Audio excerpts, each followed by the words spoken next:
यह कहानी एक नाविक रघु की है, जो अपने रोजमर्रा के जीवन में झील पार करवाने का काम करता था। लेकिन यह कोई साधारण झील नहीं थी। इस झील के बारे में कई भयानक कहानियां प्रचलित थी।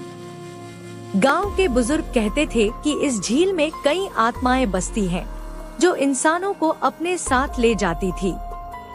रात का समय था, पूरा गांव अंधेरे में डूबा हुआ था।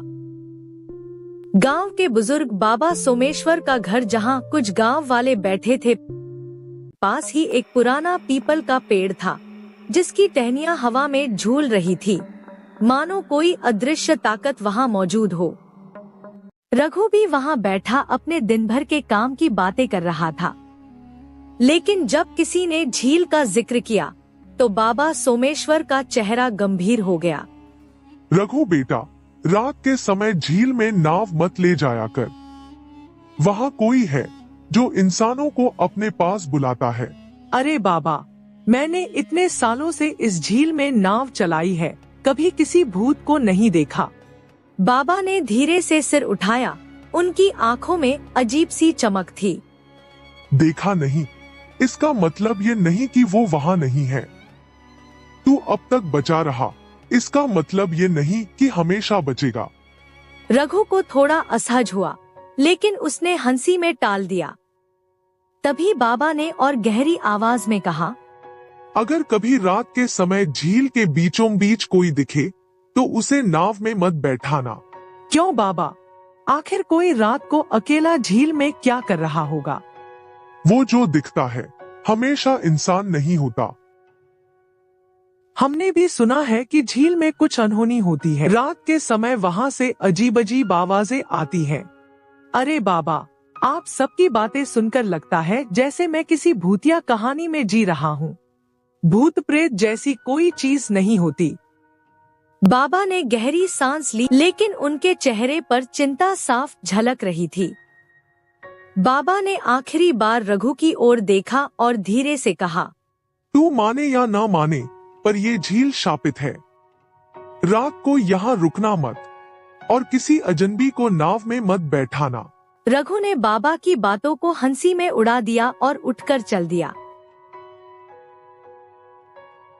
लेकिन उसे नहीं पता था कि उस रात उसकी जिंदगी हमेशा के लिए बदलने वाली थी। जैसे ही रघु चौपाल से निकला, हवा और ठंडी हो गई। झील के पास जाते ही उसे अजीब सा एहसास हुआ, जैसे कोई उसे देख रहा हो।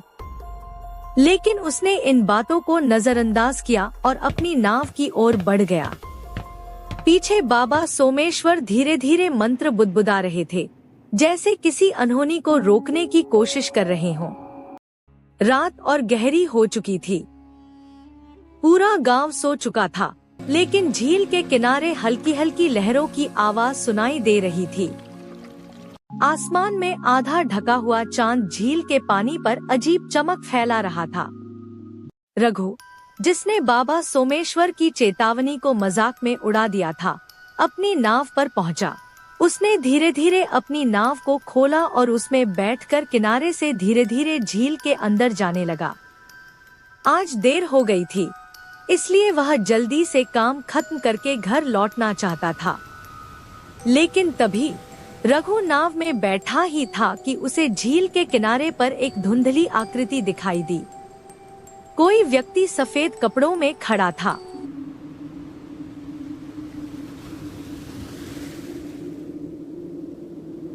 उसकी चाल धीमी थी और वह सीधा रघु की नाव की ओर बढ़ रहा था।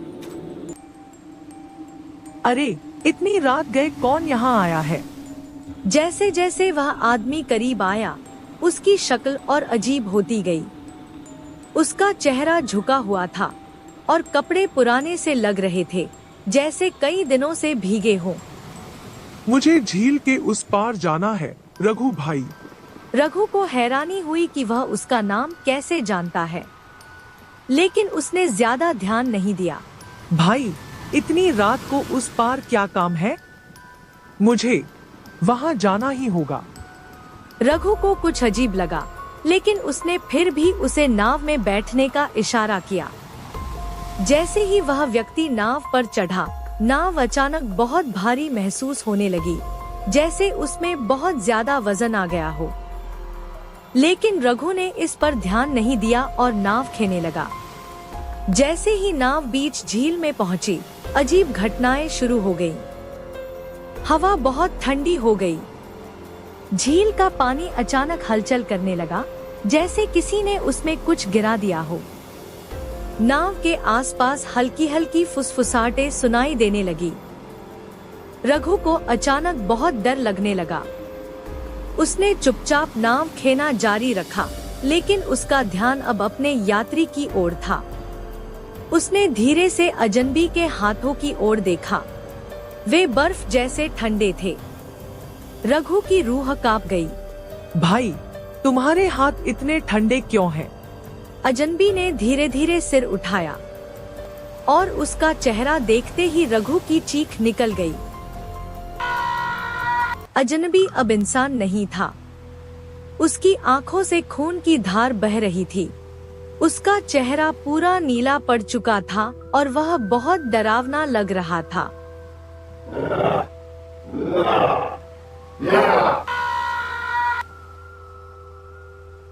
क्योंकि मैं जिंदा नहीं हूँ। रघु की आंखों के आगे अंधेरा छा गया।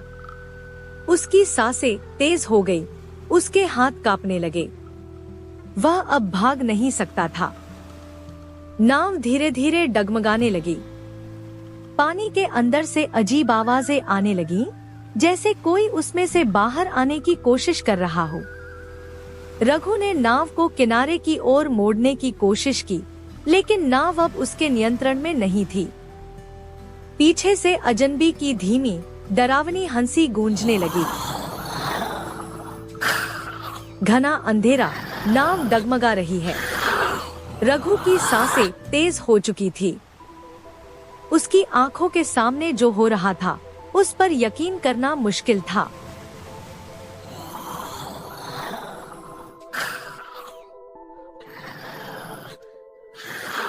अब नाव में सिर्फ एक नहीं, बल्कि कई साए बैठे थे।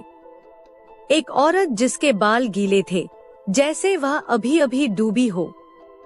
एक बूढ़ा आदमी जिसकी आंखों की जगह सिर्फ काले गड्ढे थे।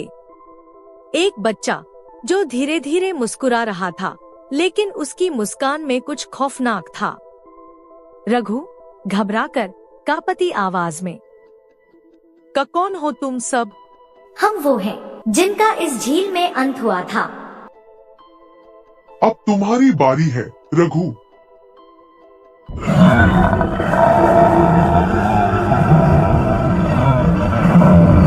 रघु ने पूरी ताकत से नाव को किनारे की तरफ मोड़ने की कोशिश की, लेकिन नाव अब उसके नियंत्रण में नहीं थी। पानी अचानक उबलने लगा। नाव धीरे धीरे डूबने लगी। चारों ओर से काले हाथ पानी से बाहर निकलने लगे। हवा में किसी की सिसकियों और कराहने की आवाजें गूंज रही थी। रघु गिड़गिड़ाते हुए चीखकर, मुझे छोड़ दो, मैंने तुम्हारा कुछ नहीं बिगाड़ा। हमने भी किसी का कुछ नहीं बिगाड़ा था, फिर भी हमें यहाँ दफना दिया गया।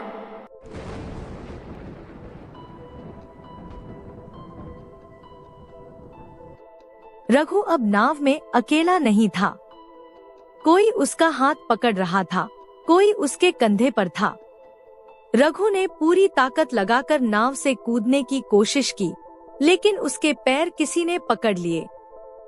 पानी के अंदर से कई काले हाथ उसे खींच रहे थे। उसकी चीखें झील के किनारे तक पहुंची, लेकिन वहां कोई नहीं था जो उसे बचा सके।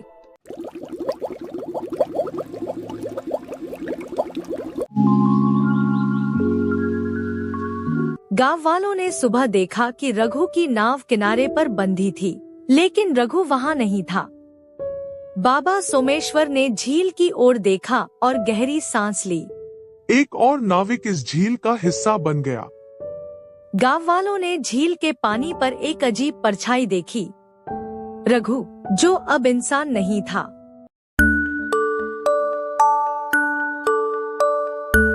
उस रात जब गांव का एक दूसरा नाविक झील किनारे पहुंचा, उसने देखा कोई किनारे पर खड़ा था। एक आदमी जिसने सफेद कपड़े पहने थे। उसने धीरे से कहा, मुझे झील के उस पार जाना है।